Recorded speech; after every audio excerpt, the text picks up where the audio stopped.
Praise Lord. ദൈവനാമത്തിന് മഹത്വമുണ്ടാകട്ടെ. അനുഗ്രഹിക്കപ്പെട്ട കർത്താവൻ ദാസൻ സജി പാസ്റ്റർ, സഭാവിശ്വാസികളായിരിക്കുന്ന പ്രിയപ്പെട്ടവർ, മറ്റ് ഈ സഭയുമായി സഹകരിച്ച് നിൽക്കുന്ന എല്ലാ ദൈവദാസന്മാർക്കും യേശുക്രിസ്തുവിൻ്റെ നാമത്തിലുള്ള സ്നേഹവന്ദനത്തെ അറിയിക്കുന്നു. ഈ സമയം ഇവിടെ നിൽപ്പാൻ ദൈവം ഇത്രത്തോളം ഭാഗ്യം തന്ന ദൈവകൃപയെ ഓർത്ത് ഞാൻ ദൈവത്തെ സ്തുതിക്കുന്നു. ഞാൻ ആദ്യമായിട്ടാണ് ഖത്തറിലേക്ക്, വിദേശത്തേക്ക് തന്നെ ആദ്യമായിട്ടാണ് പ്ലെയിനിൽ കയറുന്നതും വരുന്നതുമെല്ലാം. ഇതെല്ലാം ദൈവത്തിൻ്റെ ഒരു പദ്ധതിയായിരുന്നു. ഒരിക്കലും പ്രതീക്ഷിച്ചതല്ല ഇങ്ങനെയൊരു സ്ഥാനത്ത് വന്ന് നിൽക്കുമെന്ന്. പക്ഷേ സ്വർഗത്തിലെ ദൈവം തൻ്റെ പദ്ധതി പ്രകാരം എന്നെയും മാനിച്ചു ഇവിടെയാക്കി. ആ ദൈവത്തെ ഞാൻ സ്തുതിക്കുന്നു. ദൈവനാമം മഹത്വപ്പെടട്ടെ. കഴിഞ്ഞ നാളുകളിൽ ഞങ്ങൾ ഒരുമിച്ച് ആയിരുന്ന സമയങ്ങളൊക്കെയും വളരെ അനുഗ്രഹിക്കപ്പെട്ട സന്ദർഭങ്ങളായിരുന്നു. ദൈവദാസനെ മുഖം മറക്കത്തില്ല. കാരണം എന്താണെന്ന് വെച്ചാൽ, ഈ ചില നല്ല സ്വഭാവങ്ങളുള്ളവരെ നമ്മുടെ മൈൻഡിൽ നിന്ന് പെട്ടെന്ന് വിട്ടുപോകത്തില്ല. അപ്പം ബൈബിൾ കോളേജിലായിരുന്നപ്പോഴും വളരെ നല്ല ശാന്ത സ്വഭാവമുള്ള, ഏകദേശം എന്നെപ്പോലെയൊക്കെ സ്വഭാവമുള്ളവരെയൊക്കെ നമ്മുടെ തരപ്പിടിക്കാരായിട്ടുള്ളവരെയൊക്കെ അവരെ മനസ്സിൽ നിന്ന് വേഗം വിട്ടുപോകത്തില്ല. അപ്പോൾ അത് വലിയ അനുഗ്രഹമായിരുന്നു. പിന്നെ ഞാൻ അവിടെ ഫേമസ് ആയത് എങ്ങനെയാണെന്ന് ചോദിച്ചാൽ, ഒരു സ്കിറ്റ് അവതരിപ്പിച്ചാണ് അവിടെ അങ്ങനെ ഞാൻ ഒരു അവതരിപ്പിക്കണം എന്നുള്ള രീതിയിലല്ല. എനിക്ക് ഈ ചിരിക്കുന്നതും ചിരിപ്പിക്കുന്നതൊക്കെ ഭയങ്കര ഇഷ്ടമുള്ള കാര്യമാണ്. അപ്പം ഞങ്ങൾക്ക് എല്ലാ ആഴ്ചയിലും അല്ലെ മാസത്തിലൊന്നൊക്കെ പ്രോഗ്രാം ഉള്ള സമയത്ത് ഒരു പ്രോഗ്രാം അവതരിപ്പിച്ച് അങ്ങനെ ഇതായതാണ്. അതുകൊണ്ട് പല സീനിയേഴ്സും എന്നെ അറിയും. പക്ഷേ സീനിയേഴ്സായിട്ട് പഠിച്ചു പോയിട്ടുള്ള പലരും, അവിടെ പഠിച്ച പലരെയും അറിയത്തില്ല. അപ്പം ഞങ്ങളിങ്ങനെ പഴയ കാലങ്ങൾ ചെറുതായിട്ട് ഞാൻ കിട്ടിയ സമയം കൊണ്ടുവന്ന് എനിക്ക് അവിടെ കണ്ടപ്പോഴേ എനിക്ക് മനസ്സിൽ മുഖം എനിക്ക് ഓടി വന്നു. ദൈവദാസനെ ഓർത്ത് ഞാൻ ദൈവത്തെ സ്തുതിക്കുന്നു. ദൈവം അനുഗ്രഹിക്കട്ടെ ദൈവസഭയെയും. എൻ്റെ പേര് ടോമി അഗസ്റ്റിൻ എന്നാണ്. കോഴിക്കോട് ജില്ലയിൽ കോടഞ്ചേരി എന്ന സ്ഥലത്താണ് എൻ്റെ സ്വന്തം സ്ഥലം. അവിടെ അസംബ്ലീസ് ഓഫ് ഗോഡ് ചർച്ചിനോടുള്ള ബന്ധത്തിൽ ഞങ്ങൾ അവിടെ ആയിരിക്കുന്നു. ഇപ്പോൾ പുതിയൊരു പ്രവർത്തനം വിശ്വാസത്താൽ കോഴിക്കോടിനടുത്ത് ഒരു പുതിയ സ്ഥലത്ത്, ഹിന്ദുക്കളും മുസ്ലിങ്ങളും നിറഞ്ഞ ഒരു സ്ഥലത്ത് പ്രവർത്തിച്ചുകൊണ്ടിരിക്കുന്നു. ഈ പ്രാവശ്യം ഞാൻ 2 വർഷത്തേക്ക്, കഴിഞ്ഞ 2022 വരെ കുമിളിയിലായിരുന്നു. അവിടെ ചർച്ച് മിനിസ്റ്ററോടുള്ള ബന്ധത്തിലായിരുന്നു. വീണ്ടും ഞാൻ കോടഞ്ചേരിക്ക് പോയപ്പോൾ 2 വർഷത്തേക്ക് ചർച്ച എടുത്തില്ല. കോടഞ്ചേരി ചർച്ചിലെ സാം പാസ്റ്റർ, എൻ്റെ സീനിയറായിട്ടുള്ള പാസ്റ്റർ ഉണ്ട് അവിടെ. ആ കൂടെ ഞാൻ അസിസ്റ്റ് ചെയ്യും. അതോടൊപ്പം പുതിയൊരു പ്രവർത്തനം മുണ്ടിക്കൽ താഴെ എന്ന് പറഞ്ഞ സ്ഥലത്ത് അവിടെ പ്രവർത്തനത്തിൽ ആയിരിക്കുന്നു. ദൈവസഭ പ്രത്യേകം ഓർത്ത് പ്രാർത്ഥിക്കണം. ആ ദേശത്ത് ഒരു അനുഗ്രഹമായ പ്രവർത്തനം ദൈവം നടത്തിയെടുക്കുവാൻ എന്നെ സഹായിക്കേണ്ടതിന് ദൈവം കൃപ ചെയ്യും. അത് ഞാൻ വിശ്വസിക്കുന്നു. ദൈവസഭയുടെ പ്രാർത്ഥന ചോദിക്കും. ദൈവം സഹായിക്കട്ടെ. ഞാൻ എൻ്റെ കുടുംബ പശ്ചാത്തലം റോമൻ കത്തോലിക്ക ഒരു കുടുംബത്തിൽ നിന്ന് ഏകനായി ആദ്യം വിശ്വാസത്തിൽ വരുന്നു. അതിന് വർഷങ്ങൾക്ക് ശേഷമാണ് എൻ്റെ പിതാവും മാതാവും, ഞങ്ങൾ 8 മക്കളിൽ ഒരനിയൻ മരിച്ചുപോയി. ബാക്കി 7 പേരിൽ 2 പേര് മാത്രമേ വിശ്വാസത്തിൽ വന്നിട്ടുള്ളൂ. 5 പെണ്ണും 3 ആണുമാണ്. അതിൽ ഒരു അനിയൻ മരിച്ചുപോയി. പെങ്ങന്മാർ 2 പേര് മാത്രമേ വിശ്വാസത്തിൽ വന്നിട്ടുള്ളൂ. ബാക്കി ഉള്ളവർ വിശ്വാസത്തിലേക്ക് വരേണ്ടതുണ്ട്. പ്രാർത്ഥിക്കുക. അതുപോലെ എൻ്റെ ഭാര്യ, 3 കുഞ്ഞുങ്ങൾ. മൂത്തത് മോളാണ്. അവൾ ബിഫാം കഴിഞ്ഞ് കോഴിക്കോട് ഒരു ഹോസ്പിറ്റലിൽ ട്രെയിനി ആയിട്ട് പ്രാക്ടീസ് ചെയ്യുന്നു. 2 ആൺമക്കളാണ് താഴെയുള്ളത്. അവർ 2 പേരും പഠിച്ചുകൊണ്ടിരിക്കുന്നു. ദൈവം സഹായിക്കട്ടെ. അതുപോലെ ഞാൻ എൻ്റെ പേരും എന്നെയും ഈ ലോകം മൊത്തം അറിയേണ്ട ഒരു സാഹചര്യം ഉണ്ടായിരുന്നു. നമുക്കറിയാം, കൂടത്തായി ജോളി എന്ന ആ വ്യക്തിത്വത്തെ അറിയാത്ത ആരും ഉണ്ടാകത്തില്ല. എൻ്റെ പിതാവിൻ്റെ, എൻ്റെ ചാച്ചൻ്റെ സ്വന്തം അനിയൻ്റെ കുടുംബത്തിലേക്കാണ് ആ വ്യക്തി കല്യാണം കഴിച്ച് വന്നതും. ഈ സംഭവങ്ങളൊക്കെ സംഭവിച്ചതൊക്കെയും എൻ്റെ ചാച്ചൻ്റെ അനിയൻ്റെ കുടുംബത്തെയാണ്. ഇത്രത്തോളം ദൈവം നിർത്തിയത് ഓർത്ത് ഞാൻ സ്തുതിക്കുക. കാരണം ഈ ജോളിയെ പിടിക്കുന്നതിന് 3 മാസം മുമ്പ് ഒരു ദൈവത്തിൻ്റെ ആലോചന എനിക്കുണ്ടായിരുന്നു. ചില കൊലയാളികൾ ഈ കോമ്പൗണ്ടിനുള്ളിൽ വന്ന് ഒളിക്കുമെന്ന്. ഞാനവിടെ കുമളിയിൽ 6-ാം മൈൽ ചർച്ചിൽ പ്രാർത്ഥനയിലായിരിക്കുമ്പോൾ ജോളി അതിനു മുമ്പ് അവിടെ വീട്ടിൽ വന്ന് താമസിക്കുകയൊക്കെ ചെയ്തിട്ടുണ്ട്. കാരണം ഒന്നും അറിയുന്നില്ലല്ലോ. ഞങ്ങൾ കുടുംബക്കാരെ പോലെ, സ്നേഹിതരെ പോലെ അത്ര അടുത്ത ബന്ധത്തിൽ ഞങ്ങളങ്ങനെ ഇടപഴകുന്നതുകൊണ്ട് പിടിക്കുന്നതിന് 3 മാസം മുമ്പ് ഈ ആലോചനയുണ്ട്. ആ സന്ദർഭങ്ങളിൽ ഒരു മാസം മുമ്പാണ് അവിടെ വന്ന് താമസിക്കുകയും 2 മക്കളും ഒരുമിച്ച് ഞങ്ങൾ താമസിക്കുന്നു. ഈ പിടിക്കുന്നതിന് 1 മാസം മുമ്പ് ഓണത്തിൻ്റെ വെക്കേഷന് ഞാനും കുടുംബമായി വൈഫ് ഹൗസ് പാലായിലാണ്. അപ്പോൾ അങ്ങോട്ടേക്ക് പോകുവാൻ വേണ്ടി ഞങ്ങൾ യാത്ര പുറപ്പെട്ടു. ആ സമയത്ത് ഞങ്ങളുടെ ചർച്ചിലുള്ള ഒരു മെമ്പറുടെ ഭവനത്തിൽ ഒന്ന് വന്ന് പ്രാർത്ഥിച്ചു പോകാമോ എന്ന് ചോദിച്ചു വിളിച്ചു. ഞാൻ രാവിലെ ഞങ്ങളെല്ലാം ഒരുങ്ങി വണ്ടിയിൽ പോയി പ്രാർത്ഥിച്ചിട്ട് വരാമെന്ന് ഞങ്ങൾ ആദ്യം ചിന്തിച്ചു.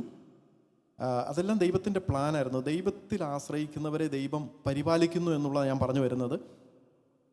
ഞാൻ അവിടെ നിന്ന് പ്രാർത്ഥിച്ചിട്ട് വന്ന് ഞങ്ങൾ സാധനം എടുത്ത് പോകുമായിരുന്നെങ്കിൽ നിശ്ചയമായി ഞാൻ കുടുങ്ങിപ്പോയേനെ. അതേസമയം ഞാൻ എല്ലാ സാധനവുമായിട്ട് ഞങ്ങൾ പോയി പ്രാർത്ഥിച്ച് അവിടുന്ന് നമുക്ക് നേരെ പോകാമെന്ന് പറഞ്ഞ് ഞങ്ങൾ അങ്ങനെ പ്ലാൻ ചെയ്ത് ചർച്ചിൽ നിന്ന് പ്രാർത്ഥിച്ചിറങ്ങിയപ്പോൾ ജോളി വിളിച്ചു, ഞങ്ങൾ അങ്ങോട്ട് വരുക, ടോമിച്ചനൊക്കെ അവിടെ ഉണ്ടോ എന്ന് ചോദിച്ചു. ഞാൻ പറഞ്ഞില്ല, ഞങ്ങൾ പുറത്ത് പോകാൻ വേണ്ടി പാലായിക്ക് പോകാൻ വേണ്ടി വണ്ടിയിലാണുള്ളത്, യാത്രയിലാണെന്ന് പറഞ്ഞു. അതേസമയം ഞാൻ യാത്ര പുറപ്പെട്ടില്ലെങ്കിൽ യാത്ര ക്യാൻസൽ ചെയ്യും. ക്യാൻസൽ ചെയ്തിട്ട് പിറ്റേ ദിവസമേ പോകത്തുള്ളൂ. അപ്പം അങ്ങനെ ഞങ്ങളിങ്ങ് പാലായിൽ വന്നു. ഓണത്തിൻ്റെ വെക്കേഷനൊക്കെ കഴിഞ്ഞ് തിരിച്ച് ഞങ്ങൾ ചർച്ചിൽ എത്തിക്കഴിഞ്ഞപ്പോൾ അതിൻ്റെ അവസാന സമയമുണ്ട്. ഇങ്ങനെ ഒരു സംഭവം ടി വിയിൽ ഇങ്ങനെ കാണുന്നു. ഈ കല്ലറ തുറക്കുന്ന കാര്യത്തെക്കുറിച്ചും ഇങ്ങനെ കൂടത്തായിലെ സംഭവത്തെക്കുറിച്ചും ഞങ്ങൾ ടി വിയിൽ കൂടെയാണ് കാണുന്നത്. അതും ഞങ്ങളെ വിളിച്ചറിയിക്കുകയത്. ഞങ്ങൾ അറിഞ്ഞില്ല. ഞങ്ങൾ സാറിന് ടി വി രാവിലെ പെട്ടെന്നൊന്നും അങ്ങനെ വെക്കാറില്ല. അപ്പോൾ ഇങ്ങനെ വിളിച്ചു ചോദിച്ചു, ഇതെന്താ സംഭവിക്കുന്നത് ഇതെന്താ എന്നുള്ളത് ടി വി തുറന്ന് നോക്കിയപ്പോഴാണ് ഞങ്ങളുടെ കുടുംബത്തിലെ വിവരം ടി വിയിൽ നിന്ന് അറിയുന്നത്. അവിടെ മാധ്യമങ്ങൾ പറയുന്ന കാര്യങ്ങളൊക്കെ ഓരോ സംഭവങ്ങൾ ഇത് പെട്ടെന്ന് അറിയാൻ വേണ്ടി, എന്താണെന്ന് അറിയാൻ വേണ്ടി പെട്ടെന്ന് ഞാൻ വൈഫ് ജോളിയെ വിളിച്ചു കഴിഞ്ഞപ്പോൾ ഇടത്തും വലത്തും പോലീസുകാർ നിൽപ്പുണ്ട്. നമ്മളത് അറിയുന്നില്ല. അപ്പോൾ എന്താ ജോളി ഇതിങ്ങനെ കേൾക്കുന്നത്, ഇതെന്താ സംഭവം എന്ന് ചോദിച്ചപ്പം ഇങ്ങനെ ചില കാര്യങ്ങളൊക്കെ ഉണ്ട്, പോലീസുകാരെൻ്റെ അടുത്തുണ്ടെന്ന് പറഞ്ഞു. ഉടനെ ഞങ്ങൾ ഫോണ് കട്ട് ചെയ്തു. കാരണം അന്നേരം സംസാരിച്ചോളാൻ അവർ പറയുന്ന ശബ്ദം ഞങ്ങൾ കേട്ടു. അപ്പോൾ എന്തെങ്കിലും കാര്യങ്ങൾ സംസാരിച്ച് ഞങ്ങളുടെ നിന്ന് പിടിച്ചെടുക്കാനാണോ എന്താണെന്നറിയില്ല. പോലീസുകാരെ സംസാരിച്ചോളാൻ പറഞ്ഞ് അപ്പം പിന്നീട് സംസാരിക്കാം എന്ന് പറഞ്ഞ് അങ്ങനെ പെട്ടെന്ന് ഫോൺ കട്ട് ചെയ്ത് ഞങ്ങളും പേടിച്ചു പോയി. കാരണം ഇനി എന്തെങ്കിലും ഞങ്ങളെ ചോദ്യം ചെയ്യുമെന്നോർത്ത് ഭാരപ്പെട്ടു. അതല്ല, ഈ 1 മാസം മുമ്പ് വീട്ടിൽ വന്നപ്പം എൻ്റെ വൈഫിൻ്റെ ഒരു ഷാളാണ്, ഒരു പിങ്ക് ഷാൾ. പിടിച്ച സമയത്തുണ്ടായിരുന്ന ഒരു പിങ്ക് ഷാൾ തലയിലിട്ടുണ്ടോ, അത് വൈഫിൻ്റെ ഷാളാണ്. അതും എടുത്തുകൊണ്ട് പോയത്. എങ്ങനെ കൊണ്ടുപോയെന്ന് എനിക്കറിയത്തില്ല. ഇഷ്ടപ്പെട്ട് കൊണ്ടുപോയതാണോ എങ്ങനെയാണെന്ന് അറിയത്തില്ല. പഴയ ഷാൾ അതും കൊണ്ടുപോയി. അതൊക്കെ ഞങ്ങൾ ഭാരപ്പെട്ടു ഒത്തിരി. എന്തായാലും ദൈവത്തോട് പ്രാർത്ഥിച്ചു. ദൈവം ലജ്ജിപ്പിക്കാൻ ഇടവരുത്തിയില്ല. ദൈവത്തിന് സ്തോത്രം. അപ്പം അല്ലെങ്കിൽ ആ ആലോചന ഇതായിരുന്നു, കൊലയാളി വന്ന് ഒളിക്കുമെന്ന് പറഞ്ഞാൽ കറക്റ്റാണ് പിടിക്കുന്നതിന് 1 മാസം. ആ സമയത്തൊക്കെ പോലീസ് വളരെ ട്രേസ് ചെയ്യായിരുന്നു ഇവരുടെ ഈ റൂട്ടുകളൊക്കെ. അങ്ങനെ ഉണ്ടായിരുന്നെങ്കിൽ ആ കോമ്പൗണ്ടിൽ വന്ന് ഒളിപ്പിച്ചു, പാസ്റ്റർ കൊലയാളിയെ ഒളിപ്പിച്ചു എന്നും പറഞ്ഞ് വലിയ അക്ഷരത്തിൽ വന്നേനെ. ആ സഭയ്ക്കും അത് ദോഷമായി തീർന്നേനെ. എങ്കിലും സ്വർഗത്തിലെ ദൈവം ലജ്ജിക്കാൻ ഇടവരുത്തിയില്ല. ദൈവത്തിന് സ്തോത്രം. അതോർത്ത് ഞാൻ ദൈവത്തെ സ്തുതിക്കുക. അങ്ങനെ ഈ കാര്യങ്ങളെല്ലാം കഴിഞ്ഞെങ്കിലും ഇതെല്ലാം സംഭവിച്ചെങ്കിലും അതിനുശേഷം അതിൻ്റെ ചാച്ചൻ്റെ കൂടത്തായിലുള്ള ചാച്ചൻ്റെ അനിയനും അധ്യാപകനാണ്. അവരുടെ കുടുംബത്തെയാണ് ലാസ്റ്റ് ആ കുടുംബത്തിലാണ് ആ മകനെ വിവാഹം കഴിച്ച് അദ്ദേഹത്തിൻ്റെ ഭാര്യയെയും കുഞ്ഞിനെയും കൊന്നതിന് ശേഷമാണ്. അതെല്ലാം അറിയാല, എല്ലാം ഉണ്ട്. അതിൻ്റെ ഡീറ്റെയിൽസ് എല്ലാം നെറ്റ്ഫ്ലിക്സിൽ എന്താണ് കറി ആൻഡ് സൈനൈഡോ ജോളിയുടെ അതിൻ്റെ അകത്ത് കിടപ്പുണ്ട് കാര്യങ്ങളെല്ലാം. എങ്കിലും ഞാൻ പറഞ്ഞു വന്നതിൻ്റെ താല്പര്യം ഇത്രയേ ഉള്ളൂ. പ്രാർത്ഥിക്കുന്ന ദൈവമക്കളെ ചില അനർത്ഥങ്ങളിൽ നിന്ന്, ചില പ്രതിസന്ധികളിൽ നിന്ന് ദൈവം വിടുവിക്കും. ദൈവത്തിന് സ്തോത്രം. അതുകൊണ്ട് പ്രാർത്ഥന വളരെ ശക്തമായി നമ്മുടെ ജീവിതത്തിൽ വ്യക്തിപരമായിട്ടുണ്ടെങ്കിൽ പലതിൽ നിന്നും ഒഴിഞ്ഞു പോകാൻ പറ്റും. അതാ കർത്താവ് പറഞ്ഞത്. ലൂക്കോസ് സുവിശേഷം ഞാൻ പ്രാരംഭമായ ഒരു വാക്യം വായിക്കുകയാണ്. ലൂക്കോസ്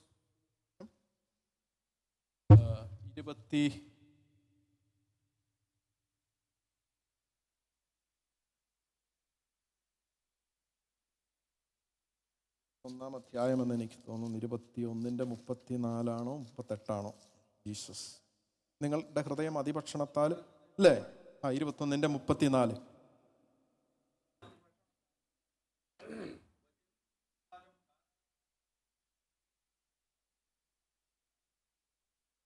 അടുത്തതാണ്. അടുത്ത 36-ാമത്തെ വാക്യമാണ് ഞാൻ ഉദ്ദേശിച്ച വാക്യം. ആ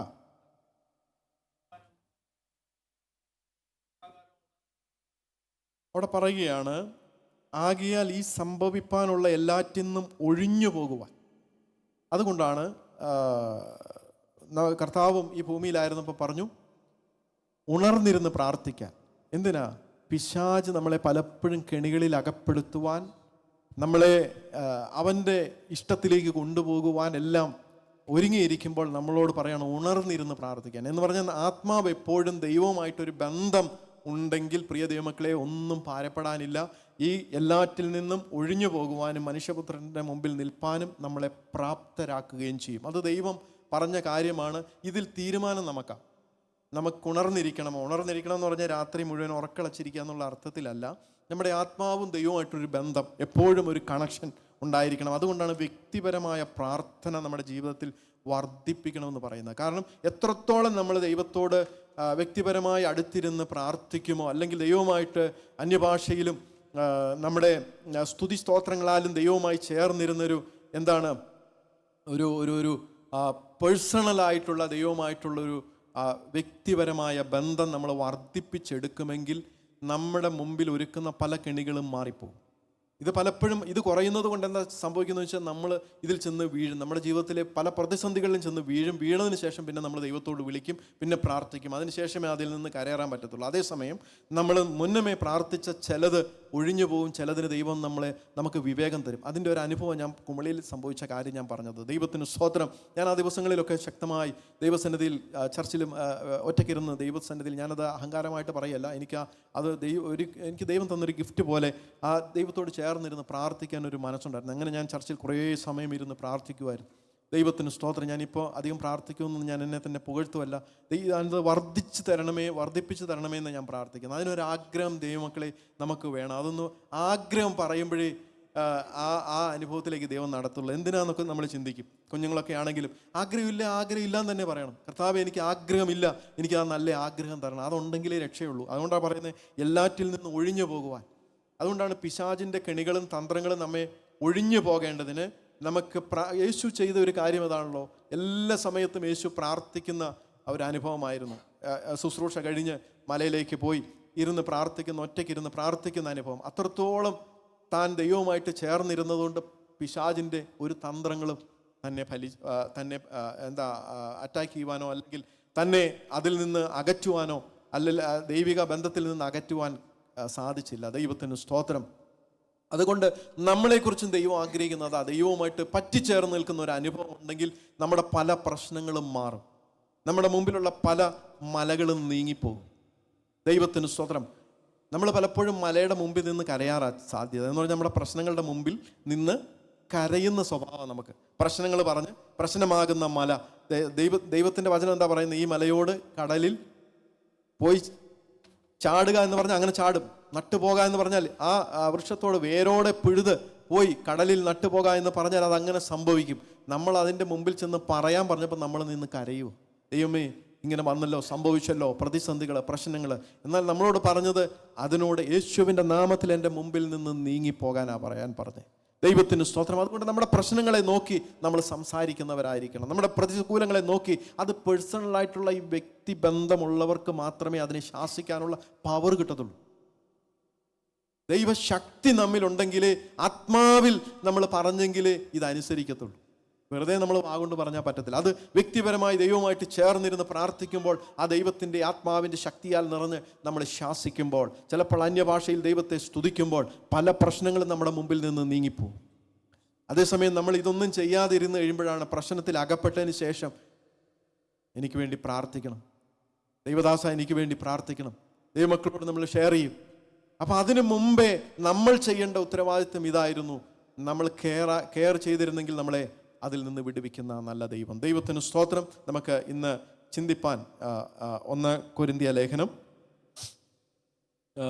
6-ാം അധ്യായം അതിൻ്റെ 19, 20 വാക്യങ്ങളൊന്ന് വായിക്കും.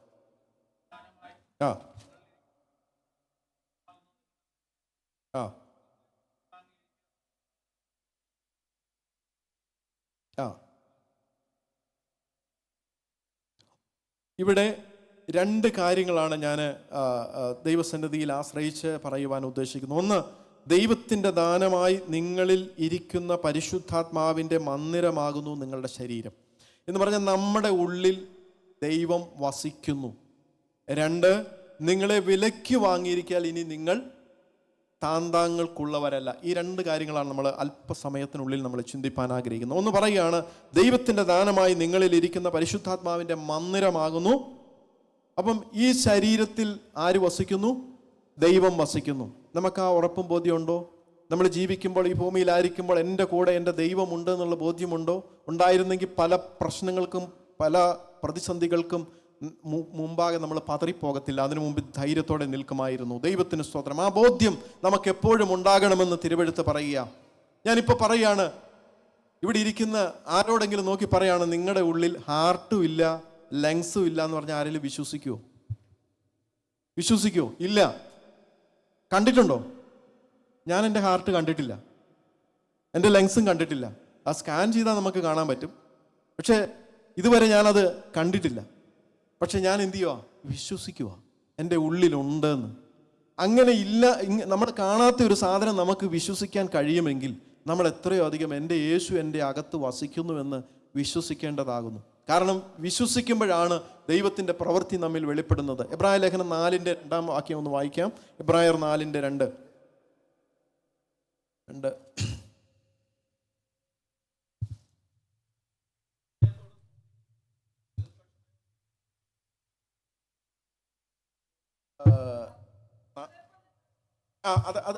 അത് എത്രയായിരുന്നു? 4:2 തന്നെയല്ലേ?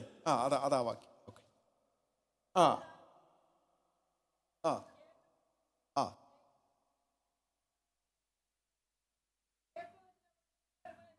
ആ ഇത് വലിയൊരു മർമ്മമാണ്. വിശ്വസിച്ച നാമല്ലോ സ്വസ്ഥതയിൽ എന്ന് പറഞ്ഞാൽ എൻ്റെ കൂടെ എൻ്റെ ദൈവമുണ്ട്.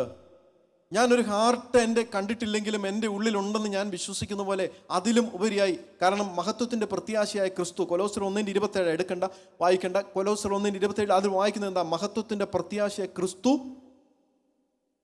ആ വാക്യം അവിടെ എഴുതി വെച്ചിട്ടുണ്ട്. പക്ഷെ ഞാനത് കേട്ടവരിൽ, ഈ സദ്വർത്തമാനം കേട്ടതാ, പക്ഷെ നമ്മളത് വിശ്വസിക്കാത്തതുകൊണ്ട് അത് നമുക്ക് എന്ത് ചെയ്യുന്നില്ല എന്ന് പറഞ്ഞാൽ, നമ്മൾ അത് കേട്ട വചനം വിശ്വസിച്ച് എൻ്റെ അകത്തെൻ്റെ യേശു വസിക്കുന്നുണ്ട്, ഇത് ദൈവത്തിൻ്റെ മന്ദിരമാണ്, ഇതിനെന്തെങ്കിലും കേട് പറ്റിയിട്ടുണ്ടെങ്കിൽ അതിന് ഉത്തരവാദി ആരാ? ഒരു രോഗം വരുമ്പോൾ, ഒരു പ്രശ്നം വരുമ്പോൾ, ഒരു അവയവത്തിന് കേട് വരുമ്പോൾ ചിന്തിക്കേണ്ട നമ്മൾ അതാണ് മഹത്വത്തിൻ്റെ ഇത് മന്ദിരമാണെന്നും മഹത്വത്തിൻ്റെ പ്രത്യാശ ക്രിസ്തു എൻ്റെ അകത്തുണ്ടെന്നും ഞാൻ വിശ്വസിക്കുമ്പോൾ എനിക്ക് എന്തെങ്കിലും സംഭവിച്ചാൽ അതിന് ഉത്തരവാദി ദൈവമാണ്. അത് നമ്മൾ വിശ്വസിക്കുമ്പോഴാണ് ചില അവയവങ്ങൾ പുതിയതായി സൃഷ്ടിക്കപ്പെടുന്നത്, ചില അസുഖങ്ങൾ മാറുന്നത്. കാരണം ഞാൻ വിശ്വസിക്കുക. കാരണം ഇതെൻ്റെ ദൈവത്തിൻ്റെ മന്ദിരം. ഈ കൈക്ക് എന്തെങ്കിലും സംഭവിച്ചാൽ ഇത് എൻ്റെ യേശുവിൻ്റെ കൈയാണ്. 1 കൊരിന്ത്യർ ലേഖനം തന്നെ 6-ാം അധ്യായത്തിൻ്റെ 15-ാമത്തെ വാക്യം എന്താ വായിക്കുന്നേ? കണ്ടോ? അപ്പൊ ഈ ശരീരം ആരുടെയാ? എൻ്റെ ക്രിസ്തുവിൻ്റെ അവയവമാണ്. ഇവിടെ നമ്മൾ വായിച്ചു, നിങ്ങളെ വിലയ്ക്ക് വാങ്ങിയിരിക്കാൻ ഇനി നിങ്ങൾ ആർക്കുള്ളവരല്ല എന്ന് പറഞ്ഞാൽ, നമ്മൾ ഈ ഭൂമിയിൽ നമ്മൾ ജീവിക്കുമ്പോഴാണ് നമ്മൾ ചിന്തിക്കുന്നത്, എനിക്ക് ആരുമില്ലല്ലോ, എൻ്റെ മുമ്പോട്ടുള്ള കാര്യങ്ങൾ എങ്ങനെയായിത്തീരും. അത് ഈ ഭൂമിയിലെ തിങ്കിങ്ങാണ്, നമ്മുടെ ചിന്തയാണ്. അത് ഈ ട്രാക്കിൽ പോകുന്നവർക്ക് ഈ ചിന്ത ഉണ്ടാകത്തുള്ളൂ, ലോക മനുഷ്യർ. അതുകൊണ്ടാണ് എന്ത് തിന്നും, എന്ത് കുടിക്കും, എന്ത് ഉടുക്കുമെന്ന് നിങ്ങൾ വിചാരപ്പെടരുതെന്ന് പറയുന്നത്. ഇതൊക്കെയും ജാതികൾ അന്വേഷിക്കും എന്ന് പറഞ്ഞാൽ, ലോക മനുഷ്യനാണ് ഇങ്ങനെയുള്ള ചിന്തകൾ, എന്തെങ്കിലും സംഭവിച്ചാൽ എന്തായി തീരുമെന്ന് ചിന്തിക്കുന്നത്. എന്നാൽ ഞാൻ വിശ്വസിക്കുന്ന ഈ വചനം, ഞാൻ ഈ ട്രാക്കിലേക്ക് കയറുക, സ്വർഗരാജ്യത്തിലേക്ക്, ആ ട്രാക്കിലേക്ക് കയറുക. കാരണം നമ്മളെ എവിടെ ഇരുത്തിയിരിക്കുന്നത്? നിങ്ങളെ എവിടെ ഇരുത്തിയിരിക്കുന്നത്? നമ്മളെ എഫേസ്യ ലേഖനം 1-ന്റെ എഫേസ്യർ 1-ന്റെ 4-ാമത്തെ വാക്യമാണ്. 3-4 വാക്യമാണത്.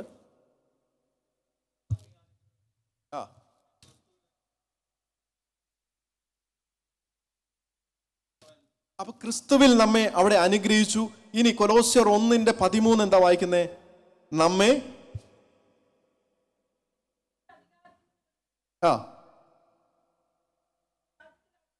ആ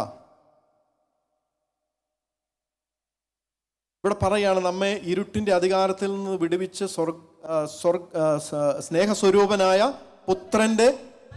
അപ്പോൾ ഓൾറെഡി നമ്മൾ സ്വർഗത്തിലുമാണ് ജീവിക്കുന്നത്, ഭൂമിയിലുമാണ്. ദൈവത്തിന് സ്തോത്രം. അങ്ങനെയെങ്കിൽ ഞാൻ ഈ നമ്മൾ എബ്രായ ലേഖനത്തിൽ വായിച്ചു, ഈ കേട്ട വചനം വിശ്വസിക്കുക.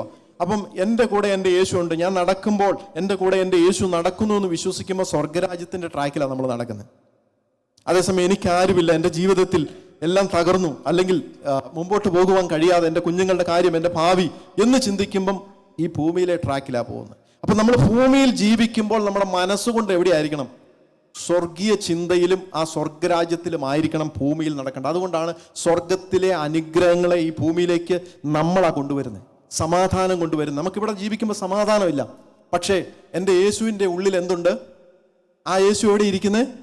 നമ്മുടെ അകത്തായിരിക്കുന്നത്. അപ്പോൾ അകത്തുനിന്ന് ഞാൻ എന്ത് ചെയ്യുക? ആ സമാധാനം സ്റ്റോർ ചെയ്ത് കാണും. യേശുവേ, ഈ ഭൂമിയിൽ സമാധാനത്തിൻ്റെ അസമാധാനത്തിൻ്റെ അസ്വസ്ഥതയുടെ അന്തരീക്ഷമാണെങ്കിലും എൻ്റെ യേശുവിലുള്ള സമാധാനം എന്നെ ഇപ്പോൾ ഭരിക്കട്ടെ. എൻ്റെ യേശുവിലുള്ള സമാധാനം. കാരണം ദൈവത്തിൻ്റെ അവകാശിയും ക്രിസ്തുവിന് കൂട്ടവകാശം. അപ്പൊ ക്രിസ്തുവിലുള്ള എല്ലാ നന്മയ്ക്കും നമ്മൾ അവകാശിയാണ്. അപ്പൊ സമാധാനം, സൗഖ്യം, ആരോഗ്യം, സന്തോഷം, സമാധാനം, ദീർഘക്ഷമ, ദയ, പരോപകാരം, വിശ്വസ്തത, സൗമ്യത, ഇന്ദ്രിയജയം, രോഗശാന്തി, ഇതെല്ലാം യേശുവിൽ ഉണ്ടെങ്കിൽ അതിന് അവകാശിയാണ് ഞാൻ. അത് ഞാൻ ഈ ഭൂമിയിലായിരിക്കുമ്പോൾ ഈ സ്വർഗരാജ്യത്തിലായിരിക്കുന്നു എന്നുള്ള ചിന്തയിൽ നമ്മളൊന്ന് ജീവിച്ചു നോക്കിയേ, സന്തോഷമായിരിക്കും. സമാധാനം ഇല്ലാത്ത സമയത്ത് നമ്മൾ സ്വർഗത്തിലെ സമാധാനം നമ്മളിവിടെ ഭൂമിയിൽ കൊണ്ടുവരുന്നവരായിരിക്കും. ദൈവത്തിന് സ്തോത്രം. അല്ലാതെ ഭൂമിയിൽ സാധാരണ ഒരു മനുഷ്യരെ പോലെ ജീവിപ്പാനല്ല ദൈവം നമ്മെ വിളിച്ച് വേർതിരിച്ചത്. അവിടെ ദൈവത്തിൻ്റെ വചനം പറയണം, നിങ്ങളെ വിലയ്ക്ക് വാങ്ങിയിരിക്കാൻ ഇനി നിങ്ങൾ ആർക്കുള്ളവരല്ല. ഞാൻ ഇനി ഒരു ഉദാഹരണം പറയാം. ഒരു നല്ല കറവയുള്ള പശുവിനെ, ഇവിടെയൊക്കെ ഒരു 10, 20 അല്ലെ 30 ലിറ്റർ കറവയുള്ള പശുവിനെ ഏകദേശം 1 ലക്ഷം രൂപ കൊടുത്ത് കിട്ടുമോ? ഇല്ല, 2 ലക്ഷം നാം കൂട്ടിക്കൂ. 2 ലക്ഷം രൂപ. ആ പശുവിനെ ഇവിടെ കൊണ്ടുവന്നു കഴിഞ്ഞാൽ സാധാരണ നമ്മളെ നാട്ടിൻ പ്രദേശത്ത് ഉള്ള പശുവിനെ ആണെങ്കിൽ തൊഴുത്തി കൊണ്ട് കിട്ടും, അല്ലേ? ഇനി തൊഴുത്തില്ലെങ്കിലോ ഒരു ഷീറ്റ് വലിച്ചെങ്കിലും കിട്ടും. ഇനി അതൊന്നുമില്ലെങ്കിൽ എത്രയും പെട്ടെന്നുള്ള ക്രമീകരണങ്ങൾ ചെയ്യും. എന്തിനു വേണ്ടിയിട്ടാണ്? ഈ പശുവിന് AC വേണം, ഫാൻ വേണം, വെള്ളം വേണം, എപ്പോഴും തണുത്ത് നിൽക്കുന്ന ഒരു അനുഭവം ഉണ്ടെങ്കിൽ അതിന് പറ്റത്തുള്ളൂ, അല്ലെങ്കിൽ അത് പറ്റത്തില്ല. ഇത് ഈ വാങ്ങിയ പശു ആണോ ഇത് ചെയ്യാനും ചിന്തിക്കുകയും ഒക്കെ ചെയ്യുന്ന, അത് വിലയ്ക്ക് വാങ്ങിയ ഉടമസ്ഥനാണോ? ഇത്രയും വില കൊടുത്ത് വാങ്ങിയ, ഇനി ഒന്നുകൂടെ ചുരുക്കി പറയാം, ഒരാടിനെ നമ്മൾ വാങ്ങി, ഒരു 10,000 അല്ലെ 20,000 രൂപ കൊടുത്ത് ഒരാടിനെ വാങ്ങി, ആ ചുറ്റുവട്ടും പല കാട്ടുമൃഗങ്ങളുള്ള ഏരിയ ആണെങ്കിൽ, ഒരു ആട്ടും തൊഴുത്തോ കൂടോ ഒന്നും ഇല്ലെങ്കിൽ നമ്മൾ വീട്ടിൽ കൊണ്ടുവന്ന എന്ത് ചെയ്യും? വീട്ടിൻ്റെ അകത്ത് കട്ടിലിൻ്റെ കാലയിലെങ്കിൽ കിട്ടും, ഇല്ലേ? കാരണം പുറത്ത് നിർത്തിയത് കിട്ടത്തില്ല, രാവിലെ ആകുമ്പോഴത്തേനും അത് ചിലപ്പോൾ ഇറച്ചിയായി പോകും. അങ്ങനെ നമ്മൾ ചുരുങ്ങിയ ഈ വില കൊടുത്ത് വാങ്ങിയ സാധനത്തെ ഈ ആടാണോ ചിന്തിക്കുന്നത്, ഇനി എന്നെ എവിടെ കൊണ്ട് കിട്ടുന്നത്, ഈ രാത്രിയിൽ അവരെന്നെ പുറത്തിടുവെന്ന് ആടാണോ ചിന്തിക്കുന്നത്? അല്ല, വിലയ്ക്ക് വാങ്ങിയ ഉടമസ്ഥനാ. അങ്ങനെ നിസാര വിലയ്ക്ക് വാങ്ങിയ ഉടമസ്ഥൻ അങ്ങനെ ചിന്തിക്കുമെങ്കിൽ, പൊന്ന്, വെള്ളി മുതലായ അഴിഞ്ഞു പോകുന്ന വസ്തുക്കളെ കൊണ്ടല്ല, ക്രിസ്തു എന്ന നിർദോഷവും നിഷ്കളങ്കവുമായ കുഞ്ഞാടിൻ്റെ വിലയേറിയ രക്തത്താൽ വീണ്ടെടുക്കപ്പെട്ടവരാണ് നാം ഓരോരുത്തരും. അങ്ങനെയെങ്കിൽ ഈ ലോകത്തിൽ നശിച്ചു പോകുന്ന വില കൊടുത്ത് വാങ്ങിയ ഓരോരുത്തരത്തിന് വേണ്ടി ഉടമസ്ഥൻ ഇങ്ങനെ ചെയ്യുമെങ്കിൽ, സ്വർഗത്തിലെ ദൈവം തൻ്റെ ചങ്കിലെ ചോര തന്ന് വീണ്ടെടുത്ത ആ കർത്താവ് എത്രയോ അധികമായി നമുക്ക് വേണ്ടി ചെയ്യും.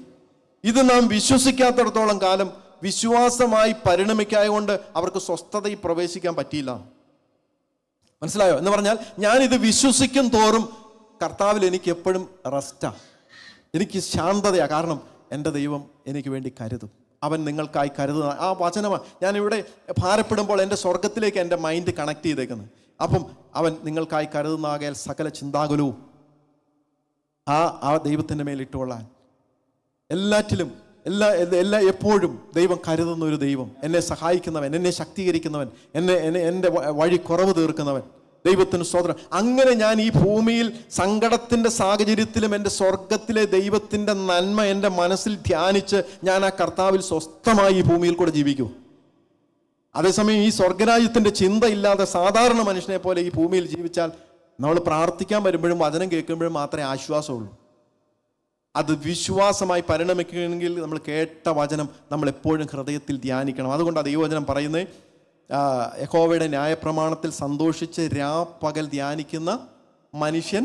ഇത് വചനമൊക്കെ നമുക്കറിയാം, പക്ഷെ നമ്മുടെ ജീവിതയാത്രയിൽ എവിടെയെങ്കിലും ധ്യാനിക്കാൻ സമയമുണ്ടോ? ഇല്ലേ? Praise the Lord. ആ ധ്യാനിക്കുന്നവർക്ക് അവർ തക്ക കാലത്ത് ഫലം കായ്ക്കുന്നതും ഇലവാടാത്തതുമായ വൃക്ഷം പോലെ ഇരിക്കുമെന്ന് തിരുവെഴുത്ത്. അതങ്ങനെ തന്നെയാണ്. ദൈവത്തിന് സ്തോത്രം. ഏത് പ്രതികൂലങ്ങളുടെ നടുവിലും ഞാൻ പറയാം, പ്രശ്നം വരുമ്പം ഈ മലയ്ക്ക് ചുറ്റും കിടന്ന് കറങ്ങരുത് എന്ന് പറഞ്ഞാൽ മലയോളം പ്രശ്നം. ഞാൻ ആ പ്രശ്നം എന്ന് ഉദ്ദേശിച്ച മല എന്ന് ഉദ്ദേശിച്ചത് നമ്മുടെ പ്രശ്നമാണ്, പ്രതിസന്ധിയാണ്. ആ പ്രശ്നം വരുമ്പോൾ അതിൻ്റെ ചുറ്റും കറങ്ങി നമ്മൾ അവിടെ നിന്ന് കരയരുത്. നമ്മൾ മാറിയിരുന്ന് ദൈവസന്നിധിയിൽ പ്രാർത്ഥിച്ച് ശക്തിപ്പെട്ട് ആ മലയെ ശാസിക്കണം. യേശുവിൻ്റെ നാമത്തിൽ ഈ പ്രതിസന്ധി മാറിപ്പോകട്ടെ. അതങ്ങനെ തന്നെ സംഭവിക്കും. കാരണം നിങ്ങൾ പറഞ്ഞാൽ അത് സംഭവിക്കുമെന്ന് തിരുവെഴുത്ത് പറയാം. കാരണം നമ്മളെ വിലയ്ക്ക് വാങ്ങിയിരിക്കൊണ്ട് ഇനി നിങ്ങൾ താങ്ങൾക്കുള്ളവരല്ല, യേശുവിന് വസിക്കാനുള്ള ഒരു മന്ദിരമായത്. ആ മന്ദിരത്തെ നമ്മൾ എന്ത് ചെയ്യണം? കർത്താവ് വസിക്കുന്ന ഇടമായി ക്രിസ്തു എന്ന തലയോളം സകലത്തിലും വളരുവാനാണ് ദൈവം നമ്മെ വിളിച്ചത്. അങ്ങനെയെങ്കിൽ ഓരോ ദിവസവും ഈ വിലയ്ക്ക് വാങ്ങിയ കർത്താവിന് നമ്മെക്കുറിച്ചൊരു ഉദ്ദേശമുണ്ട്. ദൈവത്തിന് സ്തോത്രം. പലപ്പോഴും നമ്മൾ രക്ഷിക്കപ്പെട്ട് സ്നാനപ്പെട്ട് സഭയിൽ വന്ന് നമ്മൾ കുറേ കാര്യങ്ങൾ സഭയിൽ നിന്ന് ദൈവദാസന്മാർ പറയുന്നത് കേൾക്കും. പിന്നെ നമ്മൾ സ്വയമായി ചിന്തിക്കാൻ തുടങ്ങും. എൻ്റെ ഭാവിയെക്കുറിച്ച് നമ്മളൊക്കെ പ്ലാൻ ചെയ്യും. ഇല്ല, എന്ത് ചെയ്യണം, എങ്ങനെ ആയിരിക്കണം എന്ന് നമ്മൾ ഒരു പ്ലാൻ നമുക്കുണ്ട്. നല്ല കാര്യം. പക്ഷേ ആ പ്ലാനൊക്കെ ഒരു പരിധി വരെ വന്ന് നിൽക്കത്തുള്ളൂ. എന്നാൽ ദൈവത്തിന് നമ്മളെക്കുറിച്ചൊരു പ്ലാനുണ്ട്. അതുകൊണ്ടാണ് ഞാൻ നിങ്ങളെക്കുറിച്ച് നിരൂപിക്കുന്ന നിരൂപണങ്ങൾ ഇന്നവയെന്ന് ഞാൻ അറിയുന്നു. നിങ്ങളെക്കുറിച്ചുള്ള ഒരു നല്ല ശുഭഭാവി ദൈവം നമ്മെക്കുറിച്ച് പ്ലാൻ ചെയ്തിട്ടുണ്ട്. അത് ഫുൾഫിൽ ആകണമെങ്കിൽ ദൈവത്തിൻ്റെ ഹിതത്തിലിരുന്ന്, ദൈവമേ എന്നെ എന്തിനാ വിളിച്ച് വേർതിരിച്ചത്, എന്നെ വിലയ്ക്ക് വാങ്ങിയത് കൊണ്ട് കർത്താവേ അത് എൻ്റെ ഇഷ്ടപ്രകാരം പോകുവാൻ വേണ്ടിയല്ല. നമ്മളൊരു ടാക്സി വിളിച്ചാൽ ആ ടാക്സിക്കാരൻ്റെ ഇഷ്ടപ്രകാരമാണോ പോകുന്നത്? അല്ല, നമ്മൾ വിളിച്ചത് നമ്മുടെ ഇഷ്ടത്തിന് പോകാൻ വേണ്ടിയാണ്. അങ്ങനെയെങ്കിൽ നമ്മളെ വിലയ്ക്ക് വാങ്ങിയിട്ടുണ്ടെങ്കിൽ നമ്മളിൽ കൂടെ ദൈവത്തിന് ചില കാര്യങ്ങൾ ചെയ്തു തീർക്കാനുണ്ട്. ചിലരെ പ്രാർത്ഥിക്കാനായിരിക്കാം, ചിലരെ പാടുവാനായിരിക്കാം, ചിലരെ സഹായിക്കുവാനായിരിക്കാം, ചിലത് സുവിശേഷം പറയുവാനായിരിക്കാം. ചിലർക്ക് ദൈവം ഒത്തിരി താലന്തുകൾ കൊടുത്തിട്ടുണ്ട്. ദൈവത്തിന് സ്തോത്രം. ഏതെല്ലാം വിധത്തിൽ നമുക്കറിയാം. ചിലർക്ക് ചില കാര്യങ്ങൾ ചെയ്യുന്നതിനോട് ഭയങ്കര താല്പര്യം. അതിൻ്റെ അർത്ഥം അവരിലൂടെ ദൈവാത്മാവ് അതിനെ ഹൈലൈറ്റ് ചെയ്യാൻ വേണ്ടി അല്ലെങ്കിൽ ഉയർത്താൻ വേണ്ടി. കാരണം നമ്മളെ വിളിച്ചതിനൊക്കെയും ദൈവത്തിന് ഉദ്ദേശമുണ്ട്. നമ്മളെ എഫേസ്യ ലേഖനം അതൊക്കെ നമ്മൾ ചിന്തിക്കുമ്പോൾ, എഫേസ്യർ ലേഖനം 2-ാം അധ്യായം അതിൻ്റെ 10-ാമത്തെ വാക്യത്തിൽ വായിക്കുന്നത്,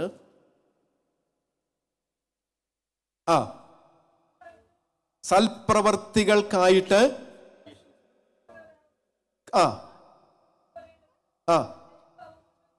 ഒന്ന് ആലോചിക്കുക. നമ്മളെ സൃഷ്ടിക്കുന്നതിന് മുമ്പ് ദൈവത്തിനൊരു പ്ലാനുണ്ട്. ഇന്ന കാര്യങ്ങൾ നമ്മൾ ഓരോരുത്തരും ചെയ്ത് തീർക്കണമെന്ന്. അതിനെക്കുറിച്ച് ചിന്തിച്ചിട്ടുണ്ടോ? ദൈവത്തിന് സ്തോത്രം. ഇല്ല എങ്കിൽ ഇന്ന് മുതൽ ചിന്തിക്കണം.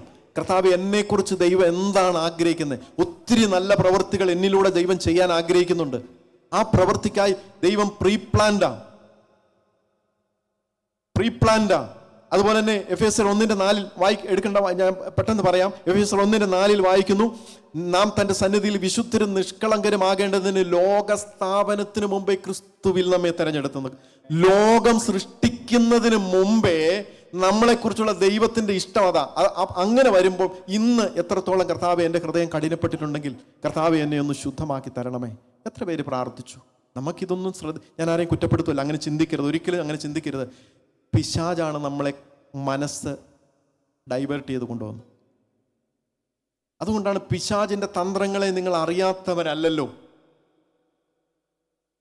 സാത്താൻ നിങ്ങളെ വഞ്ചിക്കരുത്. പലപ്പോഴും നമ്മളെ വഞ്ചിച്ച് നമ്മുടെ സമയത്തെ, ഞാൻ ഉദാഹരണം പറയാം. ഒരു മൊബൈലിൽ നമ്മളൊരു വീഡിയോയോ അല്ലെങ്കിൽ ഒരു എന്തെങ്കിലും കാര്യങ്ങളോ പിക്ചറോ നോക്കണമെങ്കിൽ മണിക്കൂറുകൾ. നമ്മൾ വാട്സാപ്പിലൊക്കെ എത്രയോ സമയം നമ്മൾ ചെലവഴിക്കും. ഞാൻ കുറ്റപ്പെടുത്തുമല്ല അല്ല, ഇവ ഡിസീവ് ചെയ്യുന്നിട്ടുണ്ടോ എന്ന് നമ്മൾ ശ്രദ്ധിക്കണം. പിശാച് മണിക്കൂർ ഇരിക്കും. ആ സമയം 1 മണിക്കൂർ ഇരുന്ന് പ്രാർത്ഥിക്കാൻ പറഞ്ഞിരിക്കൂ, അരമണിക്കൂർ ഇരിക്കാൻ പറഞ്ഞിരിക്കൂ, 10 മിനിറ്റ് സമയം നമുക്കതിനില്ല. മാറ്റി വെക്കാനുണ്ടെങ്കിൽ പ്രാർത്ഥനയെ മാത്രമേ നമ്മൾ മാറ്റി വെക്കത്തുള്ളൂ. അത് പ്രാർത്ഥിക്കുന്നവർക്കായി ഞാൻ ദൈവത്തെ സ്തുതിക്കുന്നു. അല്ലാത്തവർ ദൈവത്തോട് പറയണം. കാരണം നമ്മെ സൽപ്രവൃത്തിക്ക് വേണ്ടി ആണ് സൃഷ്ടിക്കപ്പെട്ട് നമ്മളെ വിളിച്ചതിന് ദൈവത്തിന് പിന്നിൽ ഒത്തിരി ഉദ്ദേശമുണ്ട്. പ്രിയ ദൈവമക്കളെ, അത് ഫുൾഫിൽ ചെയ്യുമ്പോൾ നമ്മുടെ ജീവിതം സന്തോഷമായിരിക്കും. പരിശുദ്ധാത്മാവ് നമ്മളോട് കൂടെ നിൽക്കും. ദൈവത്തിൻ്റെ സാന്നിധ്യം നമ്മളോട് കൂടെ ഉണ്ടാകും. എപ്പോഴും ഒരു പ്രൊട്ടക്ഷൻ ഉണ്ടാകും. കാരണം നമ്മൾ പിതാവിൻ്റെ ഇഷ്ടമാണ് എപ്പോഴും തേടുന്നത്. അതുകൊണ്ടാണ് പേഴ്സണലായിട്ട് ഇരുന്ന് പ്രാർത്ഥിക്കണം. ദൈവമേ, എന്നെക്കുറിച്ചുള്ള അങ്ങയുടെ പദ്ധതി പൂർത്തീകരിക്കാനുള്ള ഒരു അഭിഷേകം. ദൈവത്തിൻ്റെ അഭിഷേകം ഉണ്ടെങ്കിൽ അതും പൂർത്തീകരിക്കാൻ പറ്റത്തുള്ളൂ. നമ്മൾ എന്തെങ്കിലും അങ്ങ് ചെയ്യാന്നോർത്ത് കുറേ സൽപ്രവൃത്തി അങ്ങ് ചെയ്യാന്നോർത്ത്, നോ, അതല്ല. ആ സൽപ്രവൃത്തി അല്ല. ദൈവത്തിന് സ്തോത്രം. അത് നമ്മുടെ ഒരു കടമ പോലെ കഴിക്കുന്ന ഒരു സൽപ്രവൃത്തിയാണ്. അതേസമയം ദൈവം ആഗ്രഹിക്കുന്ന ഇടങ്ങളിൽ, ദൈവം ആഗ്രഹിക്കുന്ന വ്യക്തികൾക്ക് ആ നമ്മിലൂടെ ഒരു വാക്കായിരിക്കാം, അല്ലെങ്കിൽ നമ്മുടെ ഒരു സാന്നിധ്യമായിരിക്കാം, അല്ലെങ്കിൽ നമ്മുടെ ഒരു സഹായമായിരിക്കാം, അല്ലെങ്കിൽ നമ്മുടെ ഒരു പ്രാർത്ഥനയായിരിക്കാം. ചിലപ്പോൾ കണ്ടിട്ടില്ലേ, പ്രാർത്ഥിക്കുന്ന ചിലർക്ക്, നന്നായി പ്രാർത്ഥിക്കുന്നവർക്കറിയാം, നമ്മളിരുന്ന് പ്രാർത്ഥിക്കുമ്പം ചിലപ്പോൾ ഒരു ഹേമം, ഉള്ളിലൊരു ഭയങ്കര ഭാരം, എന്തെന്ന് പറഞ്ഞറിയിക്കാൻ പറ്റത്തില്ല. അതിൻ്റെ അർത്ഥം എവിടെയോ ആരോ ഭക്തന്മാർ ഭാരപ്പെടുന്നുണ്ട്. അവർക്ക് വേണ്ടി ഇടിവിൽ നിൽക്കുവാൻ ദൈവം നമ്മെ കണ്ടിരിക്കുക. അതുകൊണ്ടാണ് റോമാലേഖനത്തിൽ നമ്മൾ വായിക്കുന്നുണ്ട്, 8:25 തോന്നുന്നു, വേണ്ട പോലെ നമ്മൾ എങ്ങനെ പ്രാർത്ഥിക്കണമെന്ന് അറിയത്തില്ല, ദൈവഹിത പ്രകാരം ദൈവത്തിൻ്റെ ആത്മാവ് പക്ഷപാതം ചെയ്യുക, വിശുദ്ധന്മാർക്ക് വേണ്ടി പക്ഷപാതം ചെയ്യുന്നു എന്ന് 8:24-25 താഴേക്ക് വായിക്കുന്ന സമയത്ത് നമുക്കത് കാണാൻ പറ്റും. ദൈവത്തിന് സ്തോത്രം. അങ്ങനെയെങ്കിൽ പ്രാർത്ഥിക്കാൻ അങ്ങനെ ഹേമം എപ്പോഴാണ് വരുന്നത്? പ്രാർത്ഥിക്കാനുള്ള ആഗ്രഹത്തിൽ ഇരിക്കുന്ന വ്യക്തികൾക്ക് അത് ദൈവം കൊടുക്കുന്നത്. ആ കാര്യം ആ വ്യക്തിയെ കൊണ്ട് ചെയ്യിക്കുക. അതുപോലെ ഒത്തിരി പേര് ഭാരപ്പെടുന്നുണ്ട്, പക്ഷെ നമ്മൾ അതിന് ഒരുക്കമല്ലെങ്കിൽ നമ്മിലൂടെ അത് ചെയ്യാൻ പറ്റാതെ കർത്താവ് ദുഃഖിക്കുക. എത്രയും രക്തം തന്ന്, ചങ്കിലെ ചോര തന്ന് വീണ്ടെടുത്ത് നമുക്കൊരു ഉത്തരവാദിത്വം ഇല്ലേ? എൻ്റെ കർത്താവേ, ഇനി എൻ്റെ അങ്ങയുടെ ഇഷ്ടം മതി, അങ്ങയുടെ ഇഷ്ടം നിവർത്തിക്കാനുള്ളൊരു അഭിഷേകം വേണം. ആ അഭിഷേകം ഉണ്ടെങ്കിലേ പറ്റത്തുള്ളൂ. ഞാൻ പെട്ടെന്നൊരു വാക്യം വായിക്കാം. ഇതൊക്കെ ഈ വാക്യം വായിപ്പിക്കുന്നത് എന്താണെന്ന് ചോദിച്ചാൽ, ഈ വാക്യത്തോട് നമുക്കൊരു കടപ്പാടുണ്ട്. അത് പറഞ്ഞ് പ്രാർത്ഥിക്കണം. അതിനുമേൽ പറ്റുമെങ്കിൽ ഞാൻ പറയുന്ന ഞാനൊക്കെ കൈവച്ച് പ്രാർത്ഥിക്കും, കർത്താവ് അതേ ആ വചനം എന്നിലും നിവർത്തിയാകണമെന്ന്. അപ്പോസ്തല പ്രവൃത്തി 10-ാം അധ്യായം അതിൻ്റെ 38-ാമത്തെ വാക്യം. അപ്പോസ്തല പ്രവൃത്തി 10:38.